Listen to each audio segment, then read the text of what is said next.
Good evening, everyone, and welcome to the 7th webinar of the Balmain Institute. This webinar continues our commitment to bring informed discussion of critical issues to an extended community, including Balmain and beyond.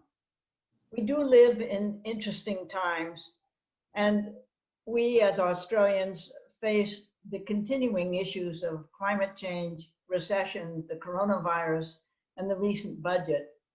But nonetheless, our attention is drawn to the unfolding drama in the United States around the upcoming election there, and not least of which is the illness of the president and increasing numbers of those surrounding him.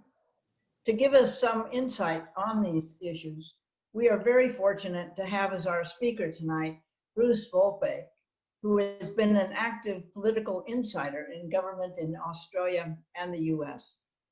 To tell us more about him will be Margaret Vickers, the treasurer of the Balmain Institute.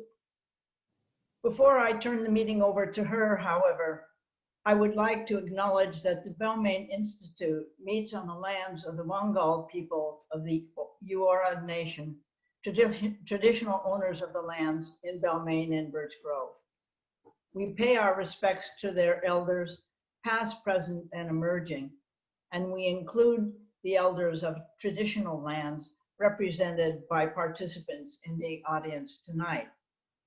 These lands were, are, and ever will be traditional lands, never ceded. May we walk these lands gently and in peace, and may we continue to support the realization of the Uluru Statement of the Heart and remember that Black Lives Matter. A few housekeeping items. Tonight's talk will be recorded, and a link to a YouTube copy of the talk will be sent to you in a follow-up via email.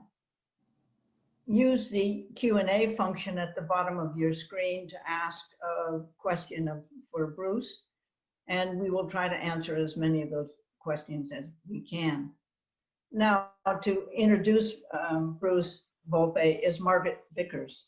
Please go ahead and welcome Bruce. It's my great pleasure to introduce Bruce Wolpe this evening. Over the years, Bruce has held a number of important positions, both here and in the United States.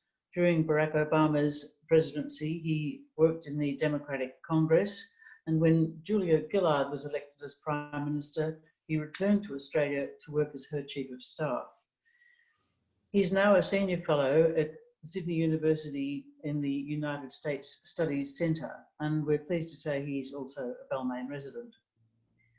In preparation for this evening, I've been trying to keep track of Bruce's commentary on US politics and have found this to be a pretty full-on occupation.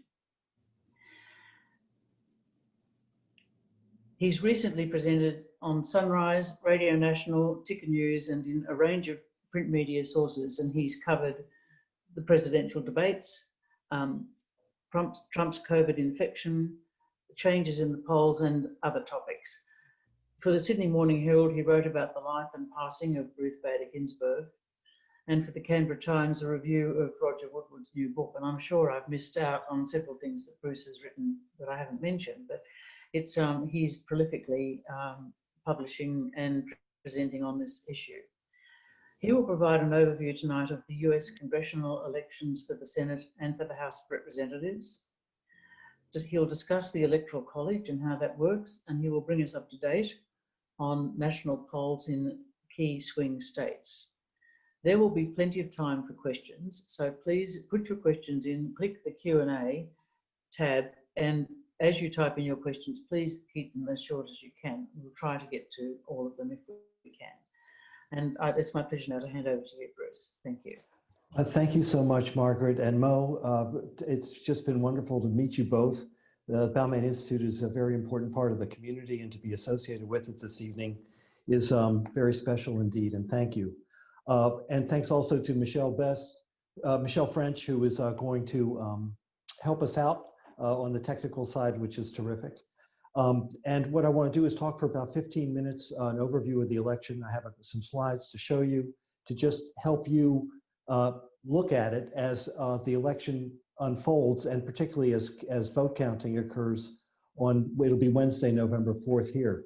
But first, we really want to capture the mood of things and give this thing a proper title. And people in Washington went into overdrive overnight. And Michelle, if you kindly do the honors as to what we want to entitle tonight's talk, with apologies to Jack Nicholson. And that's where we are. And they call it a pandemic election, and not for nothing do they do that. Thank you for that. This election, in just talking with friends across the country, reading so much, I think a lot of people just feel this election is the most important election in their lifetimes, in the lifetimes of many Americans. And I think both President Trump's supporters and his opponents feel that way because they think that the outcome will irrevocably change the country for where they are standing. So if you're a Trump supporter, they want him reelected so that Trump will permanently change the country. And if you oppose President Trump, you want him defeated because you are afraid President Trump will permanently change the country.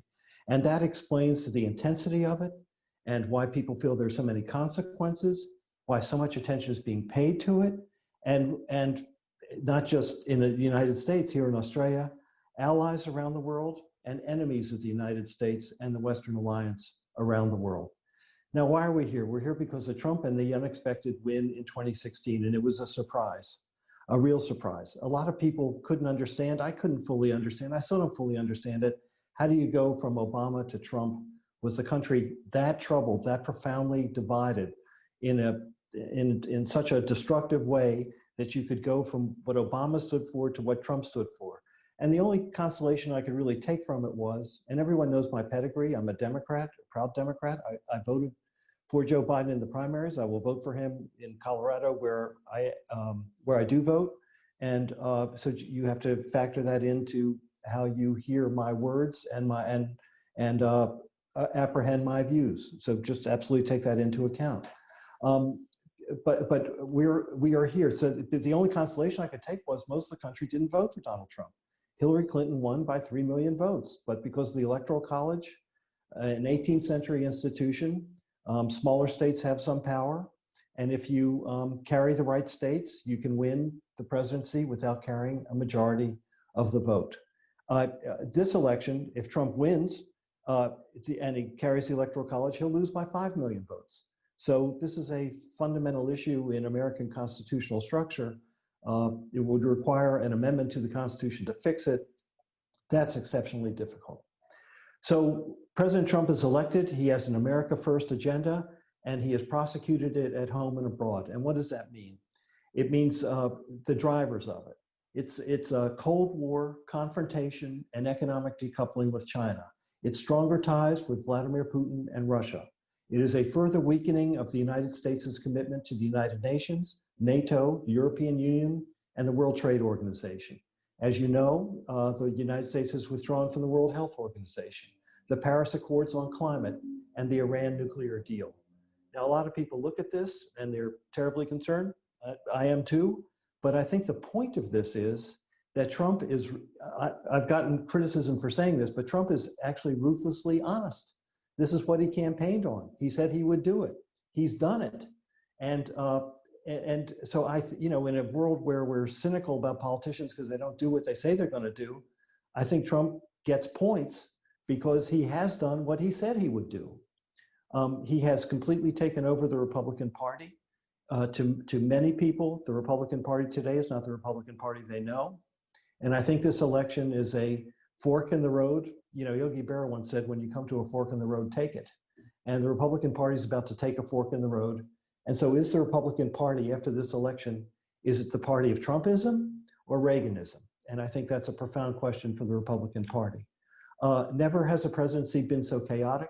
It's had multiple chiefs of staff, secretaries of state, secretaries of defense, secretaries of Homeland Security, several national security advisors, and an extreme use of executive authority.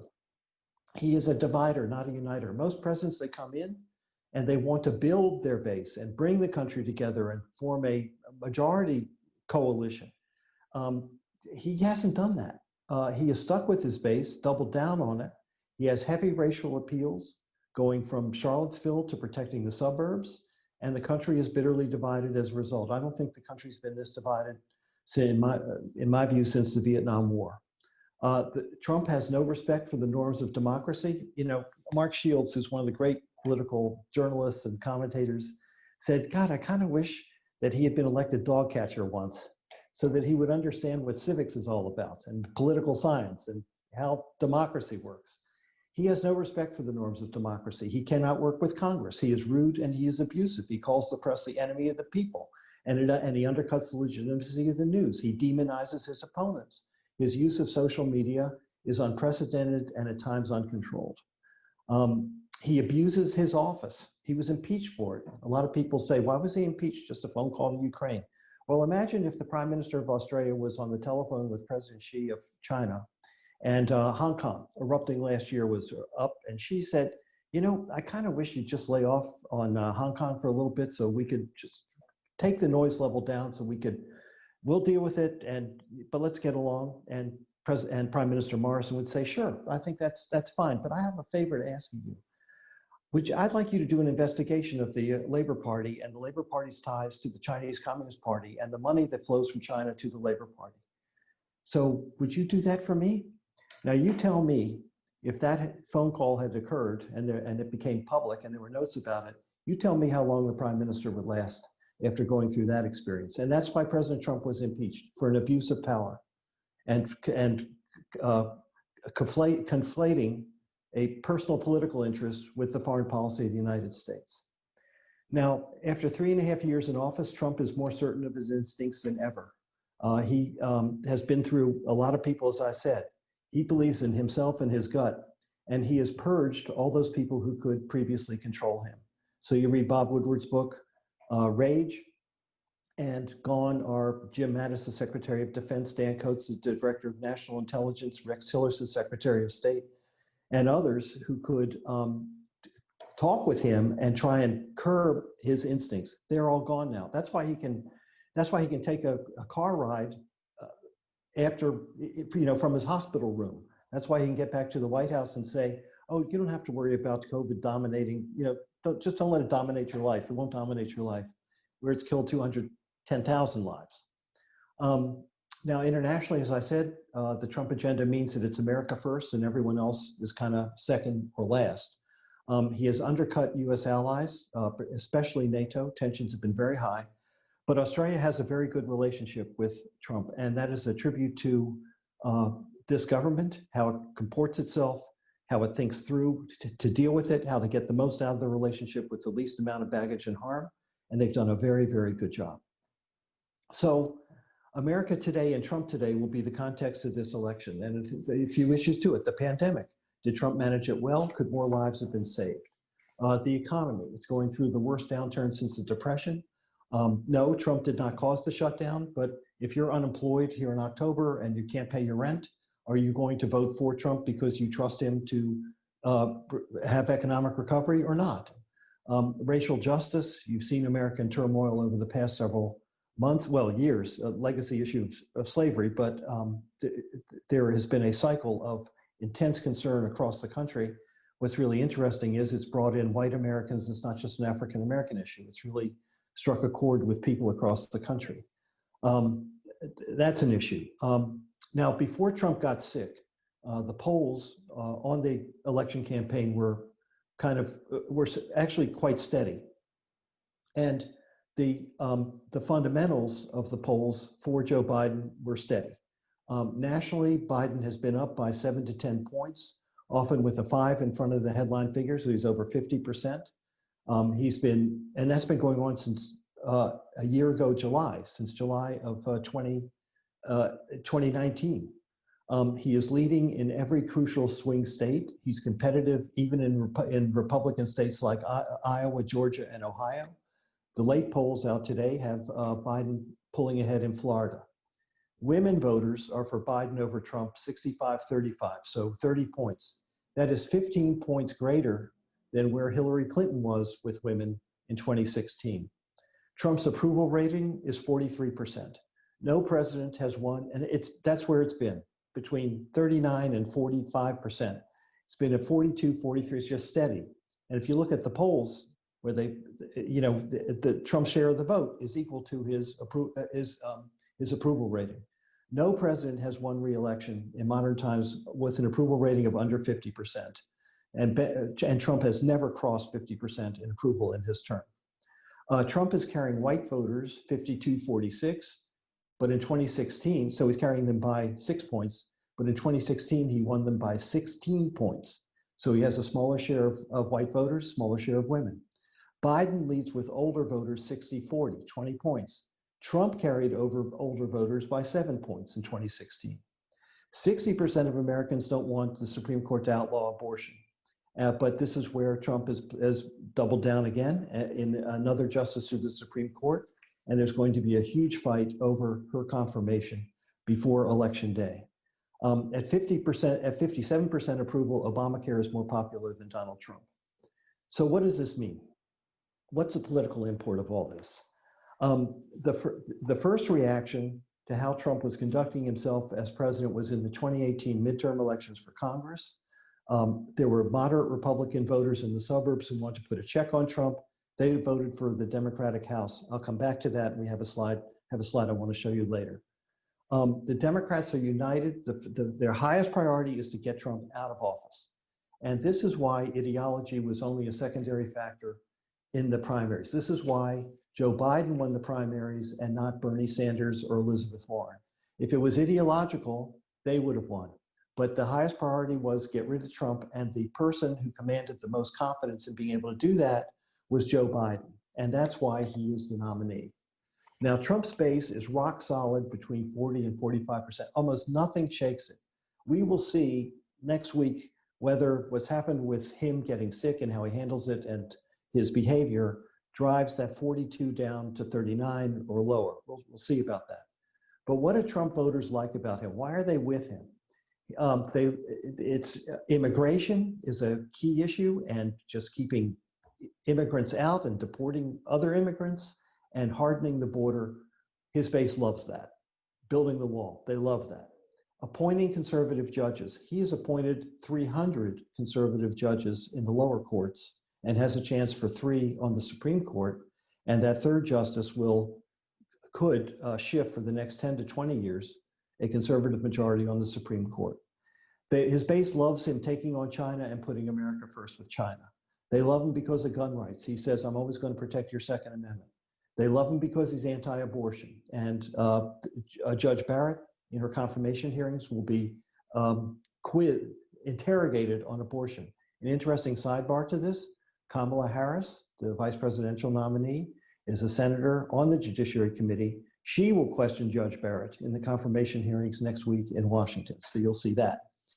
His base loves that he stands up to the establishment and breaks eggs in Washington. Just these guys, throw them out, break it up. They've been there for so long, they don't do anything, upset the joint, kick it over. His base loves law and order. And then the associated sentiments that can come with a strong law and order message. And of course, the one super positive here is the economy. Trump did deliver a strong economy before the pandemic. He says it was the greatest ever. I can bore you with endless numbers. It was slightly below what Obama delivered over the 8 years of his presidency in terms of consistent job growth and so forth. But I don't want to take it away for Trump having a strong economy and the confidence in his economic management. And that is a strong thing. So in polling, he's over 50% in approval in managing the economy. So the election is a referendum on Trump and principally, and how he has faced the pandemic and is he fit for office.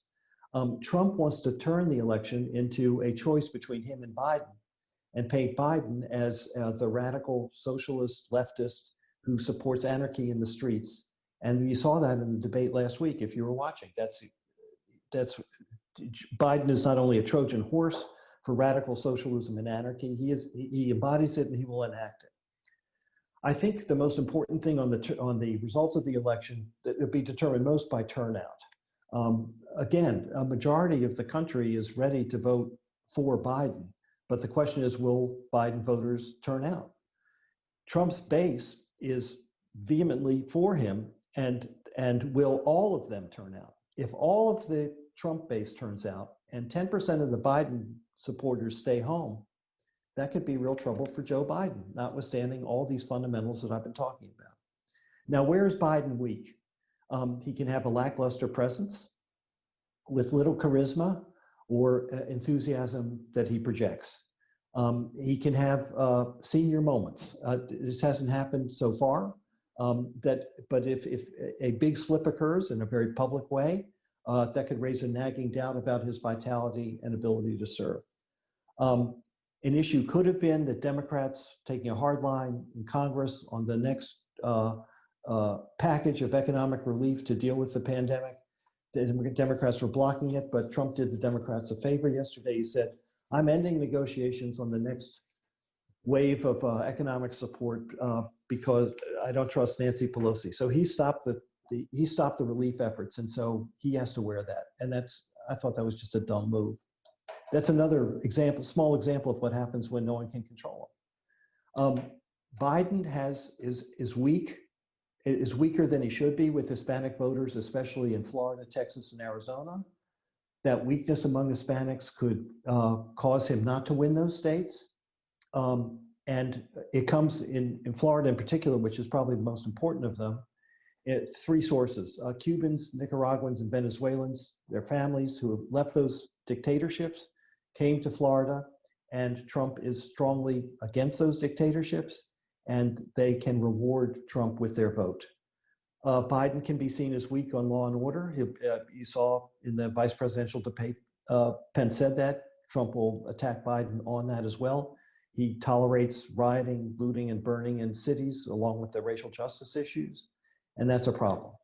And then if Trump, on the pandemic, if Trump can claim victory by introducing a vaccine before Election Day, undoubtedly that could, depending on how it plays out, help him. There are just 4 quick charts that I want to go through to show you about what's coming in the election and just some trends that I see happening. I think the days leading up to the election are going to be the tensest in America since the aftermath of 9/11. The country is just on edge. And as I said, people feel the consequences are so meaningful and so important. So to explain where we are today in 2020, I want to go to 2018 and the House election in the midterms. Michelle, if you'd be so kind. Yes. What this map is, don't worry that you can't see everything. It's the colors that are very important. This map is of the 435 electorates in the United States, congressional districts. And this is how they voted by party for the House of Representatives in 2018. And it's the turquoise tiles, the one that's go Trump Democratic, the turquoise tiles around the country that were so important and why the Democrats captured the House. The mood in the country at that time was we've had investigations, chaos. Was Trump responsible? He was vulgar. A lot of people felt he was not fit to be president, didn't have the temperament, wasn't doing a good job. And even when he was trying to do a good job, everything else that came along with him was disruptive and negative. And they wanted to send him a message. So what those turquoise tiles, and if you know the United States geography, if you see, you can see them in New Hampshire, in upstate New York, in New Jersey outside of Manhattan, in southern New Jersey, a couple in Pennsylvania, Virginia to the south there, South Carolina, very interesting, we'll come back to that. And then in Illinois, look at Iowa in the center of the country. That's a little standalone state, but 3 of those districts flipped. One in Utah, and then in New Mexico as well. So there were 31 of them. So there were 31 congressional districts that voted for Trump in 2016 and had enough and wanted to send a Democrat to Congress in 2018. That mood continues. And what was so interesting about them, 2 things. One, they were not radical leftists. They were not AOC. These are from suburban districts that are not unlike the eastern suburbs and the lower North Shore here in Sydney. So these are the doctors' wives from years ago who didn't like extremism in the Liberal Party. These districts came to the suburbs. They were against extremism in the Republican Party. And so they voted for moderate Democrats to win, to go to Washington. And what is really interesting is of those 31 moderate Democrats, 29 of them felt safe enough in their seats to vote to impeach Trump and remove him from office. That was a big vote. So that's where the Democratic wave is coming from. It's not coming from the left, it's coming from the center. Okay, let's go to 2016. We got to go back in time a little bit for one more chart. This is the famous Electoral College Map from 2016. Now, the Electoral College, each state is given a number of electoral votes. That number is composed of the sum of all the seats in the House of Representatives in that state plus 2 senators. Each state has 2 senators. So Wyoming has one seat at large, but 2 senators, has 3 votes. New York, 29, 27 members of Congress, 2 senators. California, 55. So you get that. There are 538 members of the Electoral College, votes in the Electoral College. So a majority is 270 to win. Where Trump shocked everyone was winning 3 Democratic states that gave him the Electoral College margin. Pennsylvania with 20, Michigan with 16, Wisconsin with 10. If Trump wins everything else that he won and loses those states, if Biden takes those 3 states back, Biden wins. Hillary would have been president if she had kept those states. She didn't. But the Trump campaign also understands if they carry just one of them, like let's say Pennsylvania, but lose Michigan and Wisconsin, 26 votes, 306 minus 26 is 280, Trump wins.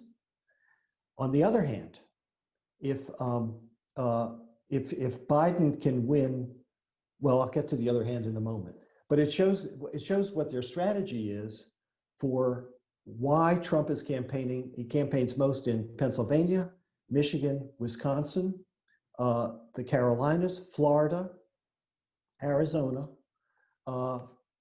Iowa, to hold on to what he has. Now, so that's the map in 2016. Let's go to the map as it looks today in 2020 and where Trump is. This is from CBS News. It really hasn't changed over the past couple of months. But what's really interesting is you see Biden recapturing those 3 key states in the Midwest, Pennsylvania, Michigan, Wisconsin, and holding on to Minnesota as well. That was another target of Trump's. Trump only lost Minnesota by 1.5 points. But what's really interesting is that in North Carolina, the white states, the white colored states, North Carolina, Georgia, Ohio, Iowa, Arizona, and Florida, that was reliable Trump territory. It's now up in the air. So Biden has much more to play with than Trump. Trump is playing catch up to get back to where he was. That's why the electoral road for Trump is much harder than it was 4 years ago. So and this is why Biden, with a lead of over 10 points, over 50% of the vote, leading in all these swing states. In Florida today, as I said, he was up like 8 points, which is shocking, and certainly shocking the White House.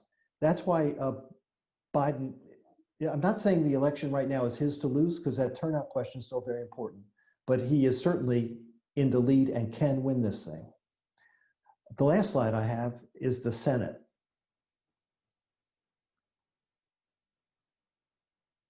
Thank you, Michelle. Now the Senate's important. Well, first, this map. The states with colors are states where senators are running for re-election. It's not unlike, Australia is not unlike the US. Every 2 years, 1/3 of the US Senate is up for election. Here, it's half the Senate every 3 years. What the colors mean is this: red is Republican, blue is Democratic. So the first point, many more Republican senators are up for re-election.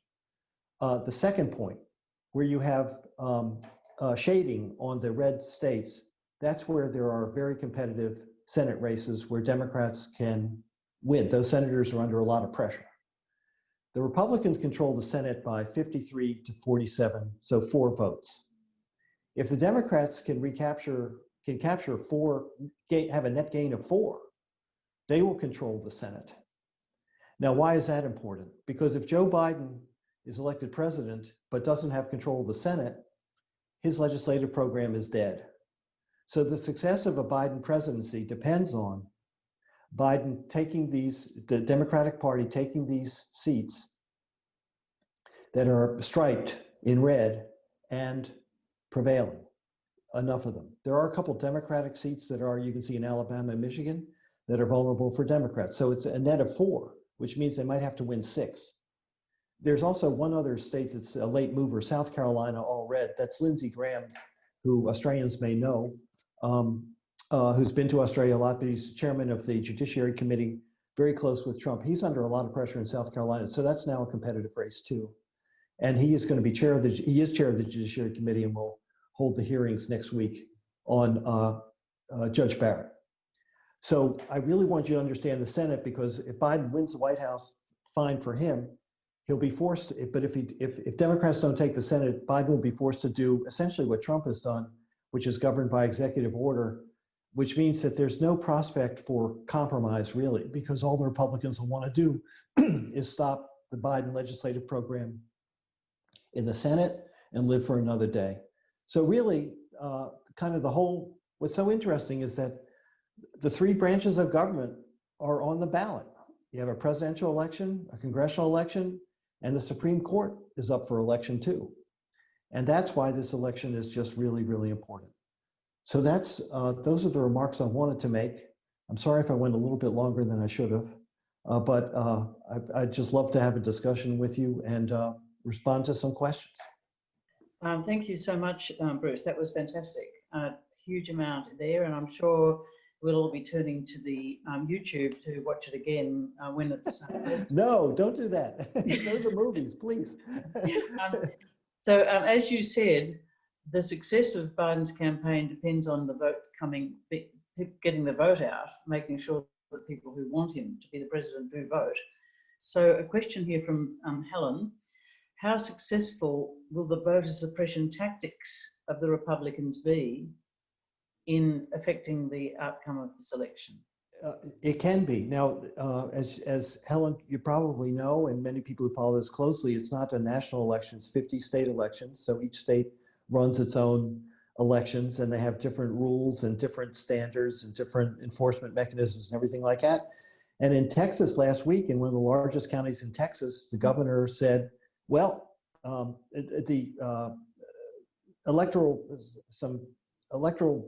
agency wanted to put boxes to receive ballots in like 14 or 20 locations in this one huge county in Texas.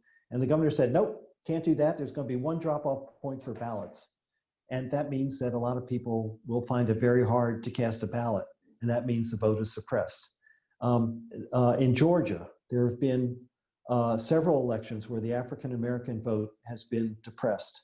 And Stacey Abrams, some might remember, she was touted to be vice president. She's a fantastic person and has been just so active on voting rights issues.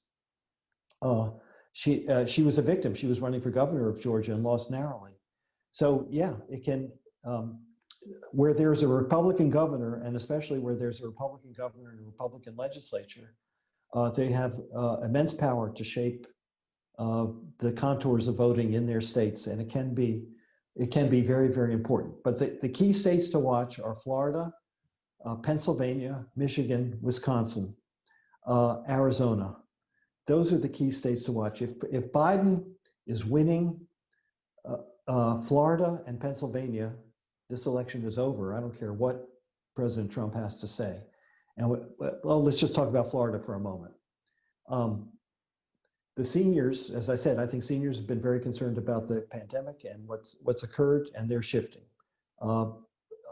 If Florida has a system that President Trump buys into, he says Florida has very good absentee balloting, voting by mail. He votes by mail in Florida.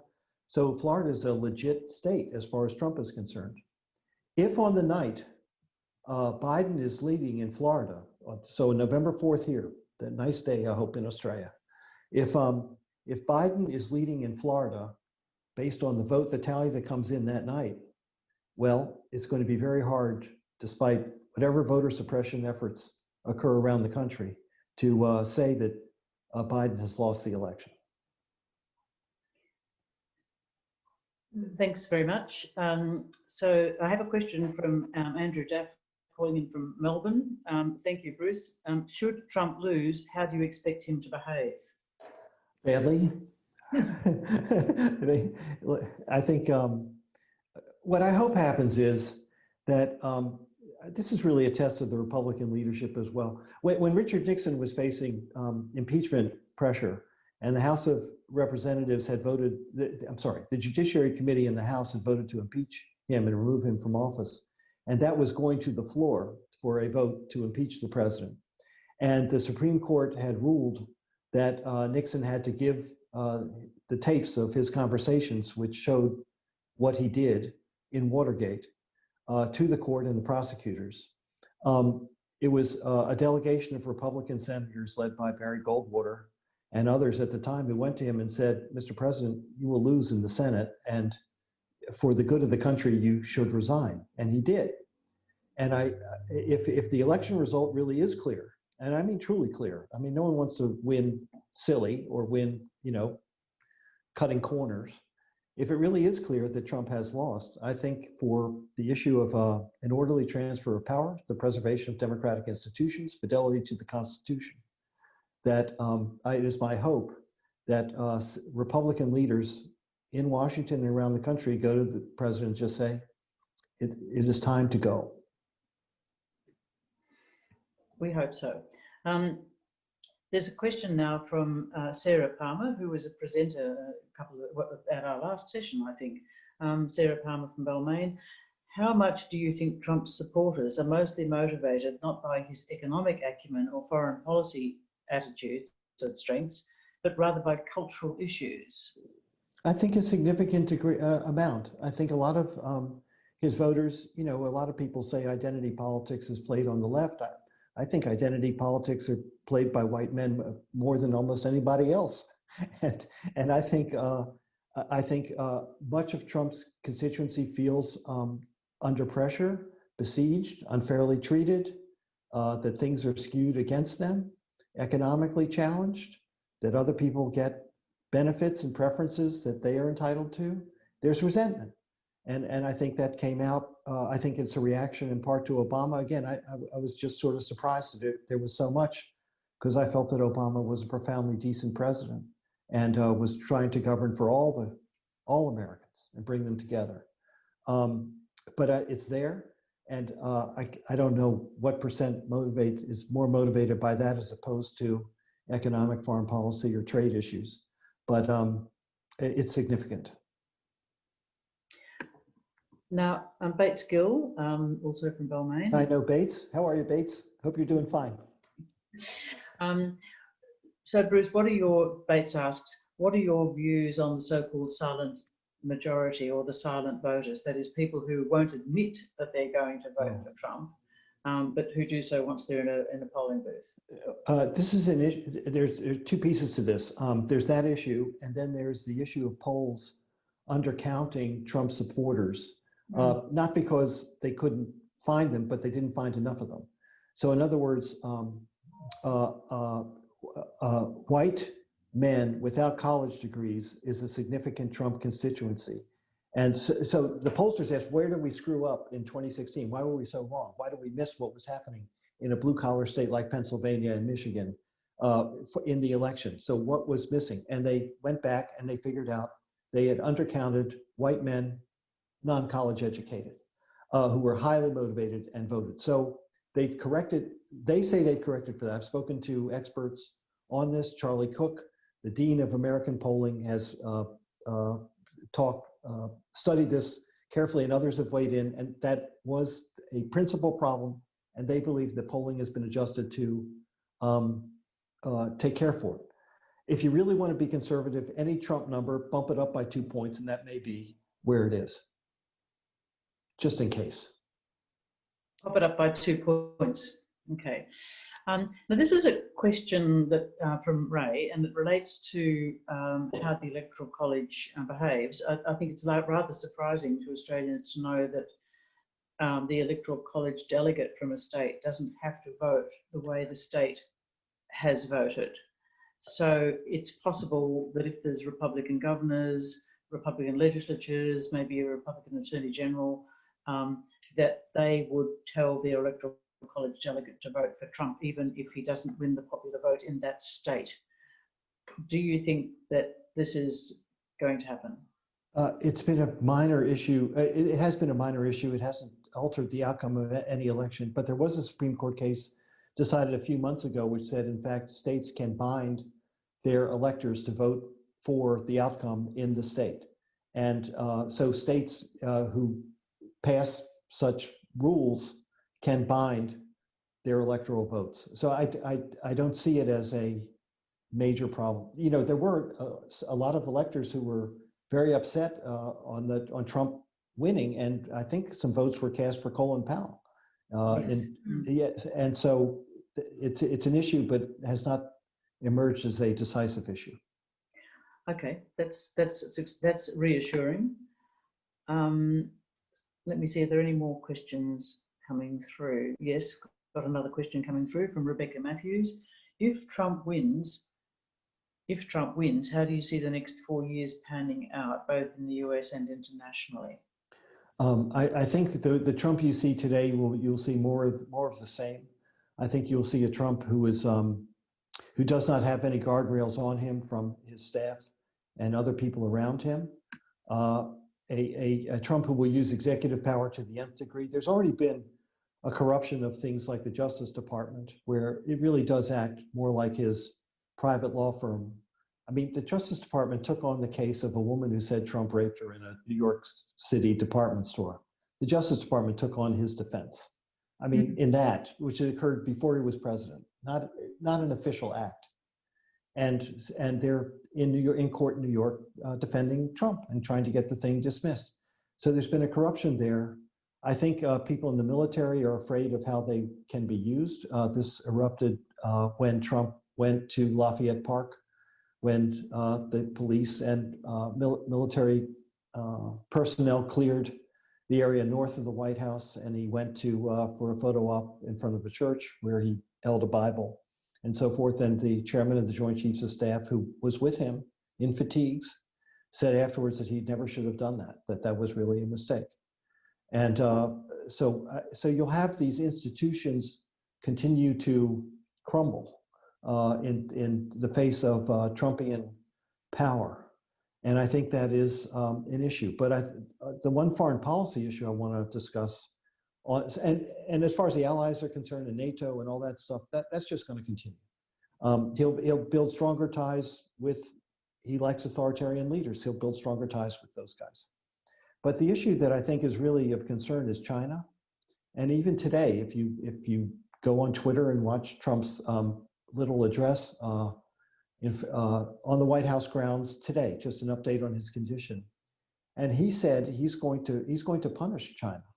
He believes that China was responsible for this, and he's going to make them pay. Now, when I heard that, what flashed through my mind was what he did after he was acquitted in the Senate on impeachment, and he went back and purged his enemies as he saw them inside the government, who were part of the investigations, who testified, who worked with Robert Mueller, who worked with the FBI, and he got rid of them. And I think he's going to bring the same amount of vengeance to China that he did there. And so then the question for Australia is, well, are we all in with this or not? Now, in economic terms, Trump has spoken, I mean, I really try and listen to him. And he's spoken a couple of times about decoupling the American economy from China's economy. In other words, we're going to go our separate ways and not engage. Well, China has a very important trade relationship with Australia. It's under immense stress right now. I think it's under immense stress because of how China sees Australia vis-a-vis Washington.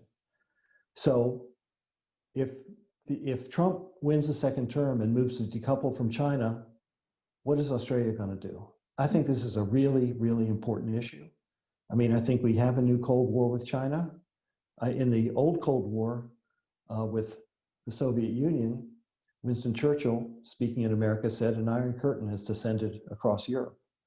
Well, in this Cold War, a silicon curtain is descending across the Pacific. And we have now two technology platforms, two systems. We're divided. And the war is waged over all kinds of economic competition. Now, I think Trump has correctly identified structural issues in China that absolutely need to be rectified. But how he's doing it, he's, solo.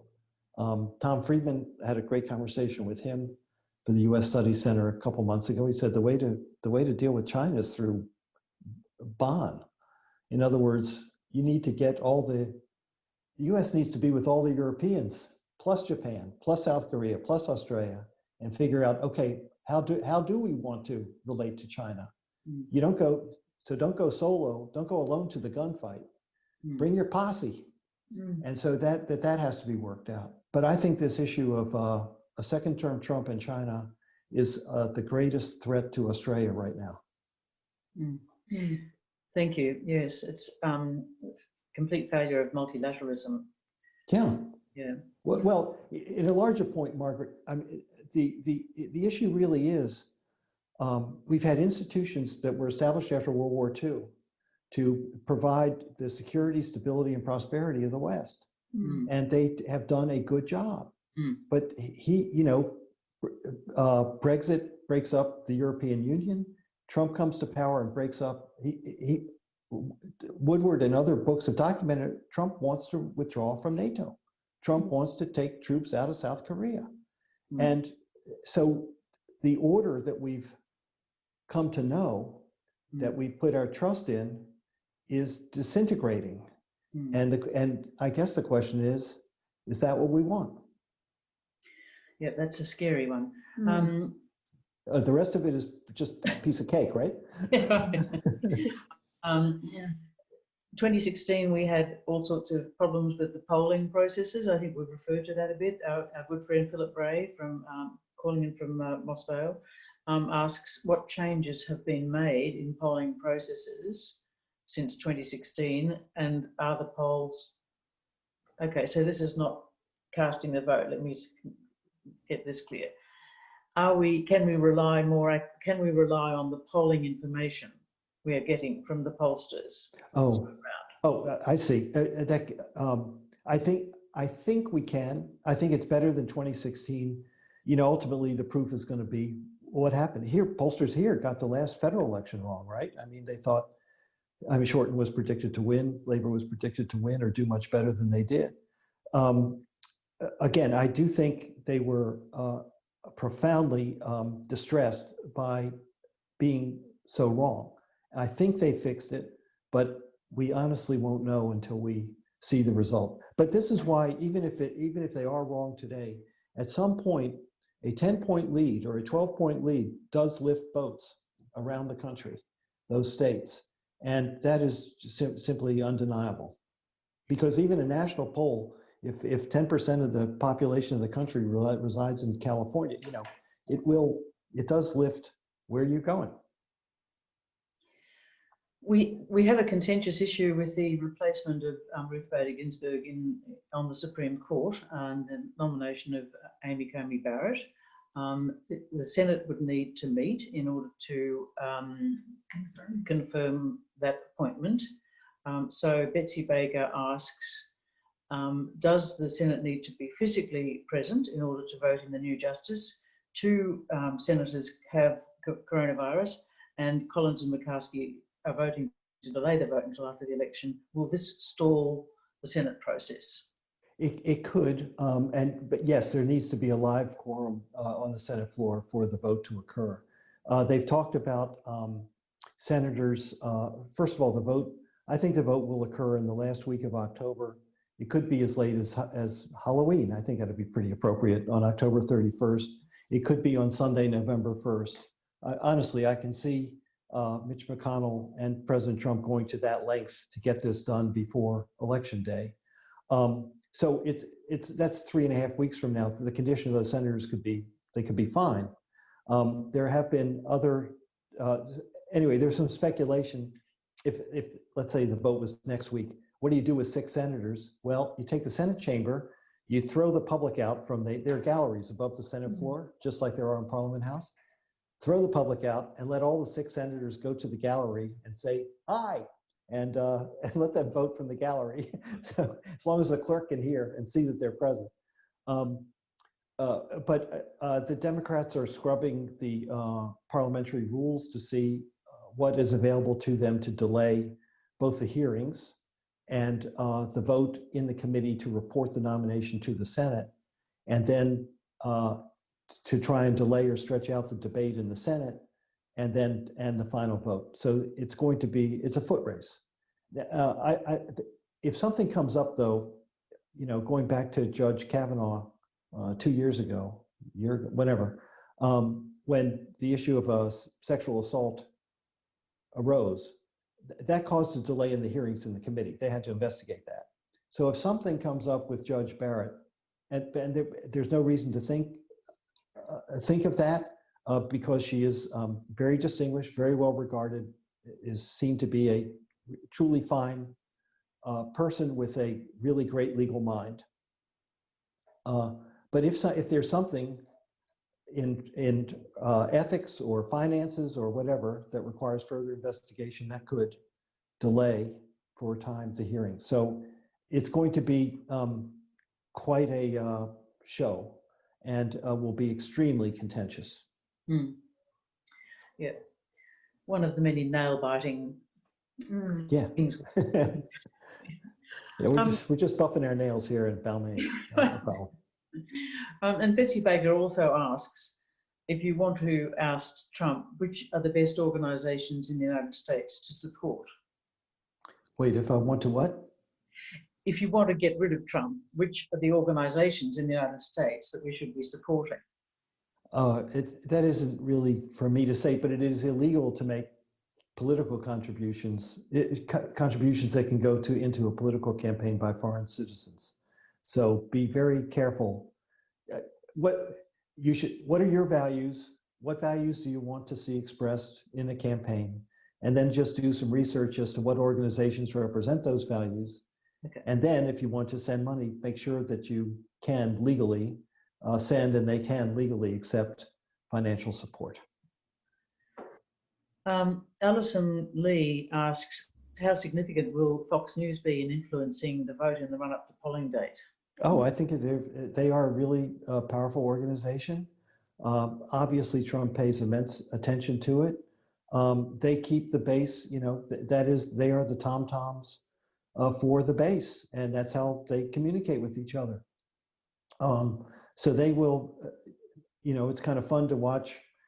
If CNN and Fox News are right next to each other, I think they're right next to each other on Foxtel. If you flip between one and the other and see what they're covering at any one time and how they're covering it, it's very instructive. They are an extremely powerful organization. They're not as powerful in newspapers as they are here, but they are very powerful on television. Okay. Now, I think there's one last question. I think would you be able to comment on policies in relation to Israel for Biden and for Trump? Are there differences? Trump has taken made very significant decisions on Israel and the peace process. He has moved the embassy to Jerusalem. He has recognized Israel's annexation of the Golan Heights with Syria. He has helped create an alliance of Sunni Muslim countries, so Saudi Arabia, Jordan, Egypt, the UAE, and some others against Iran, and that is a very important strategic combination. Trump has he's been very supportive of Netanyahu and his government. If you go to Israel, and I was in Israel when Trump, on the eve of one of Trump's visits there, and the place was plastered with Bibi and Trump posters all over, and it's a very impressive show of support. Trump has not fully acquiesced to Netanyahu's desire to annex the West Bank. And what occurred just a month ago was Netanyahu has wanted to push for it, but then this building of alliances against Iran that brings Israel closer together to other really important Arab countries. Trump was able to engineer a peace agreement with the UAE with Israel. And at the price of that was Israel not proceeding with the annexation of the West Bank. So for the moment, that issue is taken off the table. Now, Biden has made clear that if Israel were to annex the West Bank, that would be a real problem for him. I mean, he's always going to support Israel, but he would not support that decision, and it could have some consequences.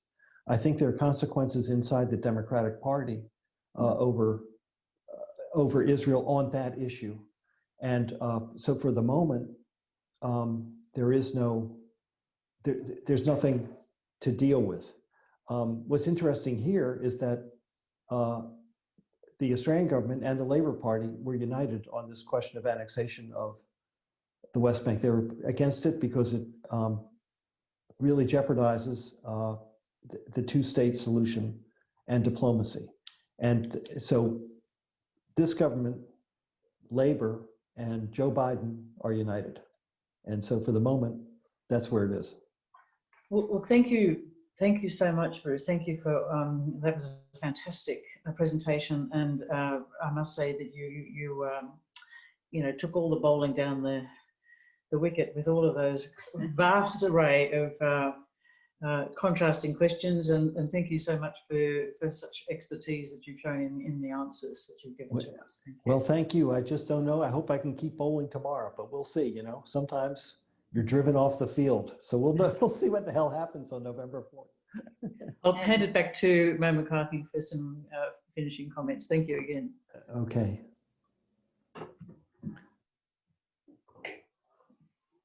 Well, thank you, Bruce, for such a terrific talk. It's both stimulating and insightful. Clearly, we have reason to be both hopeful and anxious about the outcome of the US election. Before we close, I would like to thank everyone who has donated to the Balmain Institute for these events. As you know, the BI is a volunteer, not-for-profit, self-funded organization. So any contribution you can make is very well received, and it helps us defray the costs of these webinars. We realize, however, that this is trying time for many people. So we ask only give if you can, and otherwise just enjoy the evening. As always, I would like to thank our wonderful technical host, Michelle French, for her help and support in making our webinars possible. Our next speaker will be announced closer to the November 12th date. Please plan on joining us. And until then, stay safe, maintain your distance, wash your hands. The coronavirus is still with us. Take good care. And thank you again for tuning in. Good night.